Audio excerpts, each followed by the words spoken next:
Azizlar, o'tganlarimizni ruhini shod qiladigan amallarimiz bisyor. Ularning orasida albatta Qur'ondan bilsak ko'proq tilovat qilaylik.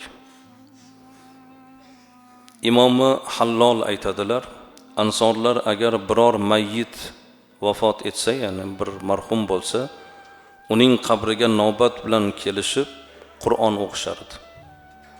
Masalan, janozasiga qatnasha olmadingiz, yaqiningiz yo birodaringiz, tanishingiz, aytaylik, Fotiha kunlari ham o'tib ketgan, 4 kun, 5 kundan keyin bilib qoldingiz.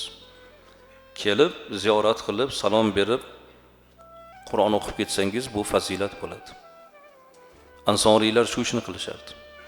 Navbati bilan kelib, qabr tepasiga kelib Qur'on tilovat qilishardi. Ibrohim Naxai aytadilar, qabrlar oldida Qur'on tilovat qilishni aslo zarari yo'q. Bugun ba'zi bir bemazhablar chiqdi-yu, Qur'onni savobi yetmaydi.